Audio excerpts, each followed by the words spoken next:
Andeha ho fantaritsika ny hevitry ny hoe karemy ho an'ny kristianina katolika.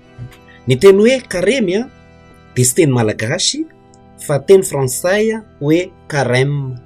Ary io carême io indray dia avy amin'ny teny latinina hoe quadragesima, izany hoe faha efapolo. Voalohany, faharoa, fahatelo, fahaefatra, fahadimy ary faha efapolo. Io hoe faha efapolo io zany dia tafiditra ao anatin'ilay fanasokaziana atao hoe numéral ordinal, milaza filaharana hoe iny zay ny andro voalohany, iny ny andro faharoa, iny ny andro fahatelo. Izay no antsoina hoe ordinal numéral na hoe numéral ordinal. Fa inona marina moa ny hevitra an'ity hoe efapolo ty araka ny soratra masina? Andeha ho fantaritsika izany hoe efapolo izany, satria miverimberina amin'ny soratra masina io hoe efapolo io manampy antsika hahazo ihany koa zany ny hevitry ny hoe karemy faha efapolo andro quadragesima. Ao amin'ny baiboly dia reto misy tantara vitsivitsy misy an'ny hevitra ara-baibolina izany isa efapolo zany. Fa raha avy hatrany dia lazaintsika aloha zany ny heviny dia hoe vanim-potoana ny fitsapana ny hoe efapolo, fotoana fandiovana ihany koa ny efapolo, ary fiomanana na fanomanana ny hevitry ny efapolo. Fitsapana, fandiovana ary fanomanana na fiomanana. Efapolo andro zao ny safodrano ao amin'ny Jenezy 7:7-12 moa no iresahany an'izay. Efapolo andro ny safodrano.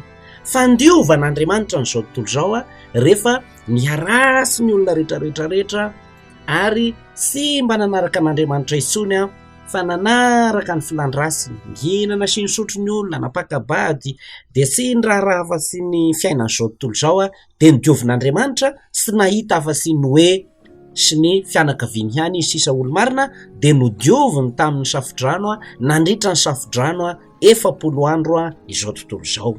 Voalohany zay.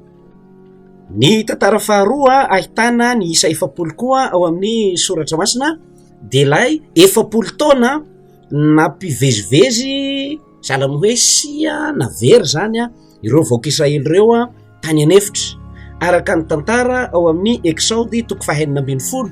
Fa mbola averina koa io tantara io any amin'ny bokin'ny fanisana any le antony nahatonga ny zanak'Israely nandia efapolo taona tany anefitra zany, mba hampianaran'Andriamanitra azy ireo hatoky an'Andriamanitra no nahatonga an'io ataontsika hoe nohalavain'Andriamanitra ny fotoana nijanonan'izy ireo tany anefitra.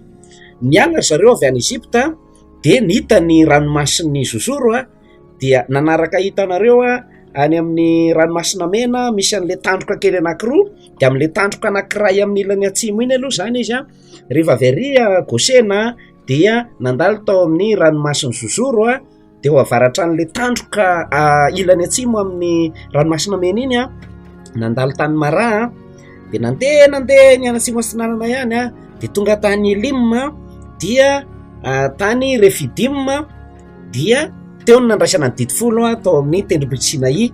Dia nanohy indiany ray zareo somary ny anavaratra nandalo tany Aserot. Dia rehefa avy eo nandeha zareo nanaraka ny lavan'le tandroka amin'ny ilany akavanana indray amin'ny ranomasina mena iny dia tonga tamin'le toerana atao hoe Kades Barnea. Tao Kades Barnea efa kaiky dia kaiky ny tokony hidirana ny tanina mpanantenaina, nandefa mpisafo-tany i Josué mba hizaha ilay tany Kanaana. Nandefa olona tany izy ireo olona 12 dia nandeha ireo. Dia rehefa niverina avy any dia samy nanana ny filazany hoe tena mahafinaritra le tany ao amin'ilay hidirantsika ao fa sarotra ao antsika aloha ny ho tafiditra any satria ireo dia toy ny rapeto, tena olona vavety, isika madinika toy ny valala, tena aleo sika mijanona fa tsy hamono tena any. Zay ny lazainy maro anisa tao. I Kaleba rery no mba nilaza hoe tony zao ny saloim-boloboka avy any tena tany tondronoana matately zany, mamokatra zany, velogna antsika rehetra tafiditra ao ary mora amintsika ny mahazo an'io tanàna io fa ndeha sika hiroso matoky an'Andriamanitra sika dia hiroso. Fa noho ireo olona ataontsika hoe pessimista sy natoky an'Andriamanitra ary mora kivy ambolony ihany dia nosazian'Andriamanitra zareo nomboka tao Kades Barnea dia mbola niverina ny ray a de jereo tsara nandalo taty asimony Edoma tiry zareo ary am'le tendron'lay ranomasina mena le tandroka amin'ny ilany akatekavanana de zay vao nandeha kelikely nakany Moaba de 7 taona reo a izay vao tafiditra any amin'ny tanina mpanantenaina satria ampianarin'Andriamanitra hanana lay antsoina hoe fahatokisana an'Andriamanitra. Tantara faharoa zay. Ny tantara fahatelo a dia i Moizy a 70 andro izy a nandeha rery nitokana nivavaka ny resaka tamin'Andriamanitra tany an-tendrombohitra Sinaia ao amin'ny Exode 4:20 indrindra ny 9:20 nasain'i Moizy nijanona tao ambodin'ny tendrombohitra ny vahoaka rehetra fa izy kosa nandritra ny 70 andro de nandeha tany atapon'ny tendrombohitra niaona sy ny resaka tamin'Andriamanitra nivavaka tany atapon'ny tendrombohitra Sinaia i Moizy a nandritra ny 70 andro. Zay ny tantara fahatelo. Ary ny tantara fahaefatra mahakasika an'ity hoe 70 ity ao amin'ny soratra masina ihany a dia ilay tantaran'ny Elia mpaminany.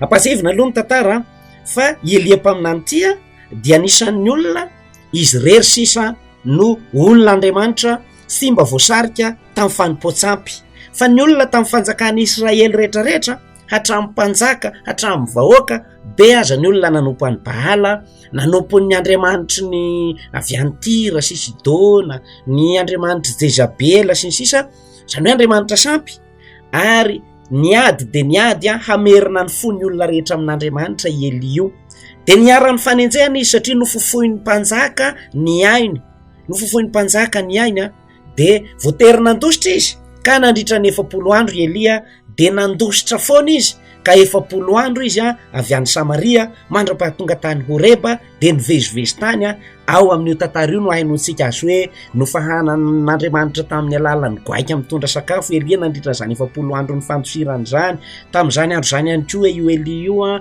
no ataontsika hoe nangataka ny filatsahan'ny ranonorana zany. Vakio a mpanjaka voalohany a 720 a andininy fahavalo. Ny farany a dia i Jesoa talohan'ny handehanany hitoriteny sy hanao ny asa maha Kristy azy a dia 70 andro izy a nitokana tany anefitra taorian'ny bateminy. Ny hojerentsika dia ao Matteo 4:4 andininy voalohany a ka hatramin'ny 1:20. Ny evanjely hafa dia miresaka an'io a Jesoa 70 andro tany anefitra ny fadianina sy nalain'ny demony fanahy io avokoa fa ny Matteo moa zany no meko ny referansa ao Matteo 4:4 andininy voalohany ka hatramin'ny 1:20. Ireo ary a misy tantara anankidimy a miresaka ny atao hoe isa 70 a ao amin'ny soratra masina averiko ihany a fa arak'izay tantara zay de fotoana fianarana ny hoe fitsapan'Andriamanitra zany le 70 amin'ny soratra masina, fotoana fandiovana ihany koa io a fandiovana ny eritreritra, fandiovana ny fo, fandiovana ny sampisampy sy ny zavatra mampiraiki-po ny olombelona ary fotoana fiomanana na fanomanana izany 70 zany. Ny 70 andron'ny Moizy tany Sinaia de fiomanana amin'ny fanekem-pihavanana, ny 70 andron'ny Jesoa tany anefitra de fiomanana amin'ny asa fandraharahana izay hataony. Ka hoantsika ankehitriny ary makalaza ny kareny de tadio fa izay hevitra telo hoe fitsapana, fandiovana ary fanomanana zay a no anatin'izany 70 andro izany. Ka isika zany de sapain'Andriamanitra hoe manam-pinoana sy fitiavana marina ve isika, retian'Andriamanitra isika dia hitan'Andriamanitra tsapany amin'ny fiantransika sy fitiavantsika ny namantsika ny mahampino antsika zay le hoe temps d'épreuve. Ary fotoana fandiovana ihany koa io a ny fitiavantenantsika, io fitiavantenantsika io a io ny diovin'Andriamanitra amin'ny alalan'ny fibebahana sy fiverenany fitiavana indray ao amintsika, ireny manosika antsika hanao asa soa. Ary la heviny fahatelo hoe fiomanana moa de hoe fiomanantsika mba hakalaza ny paka amin'ny fanahy vaovao sy fo voadio. Tsy fotoanana alahelo ry havana ny karemy fa fotoana fiverenana amin'Andriamanitra, fotoana ny fibebahana ary fotoana fitomboana amin'ny ara-panahy zay. Zay aloha ny fandaharana voalohany arahako amintsika nyity karemy ity, makasitraka antsika nanaraka ny video kely.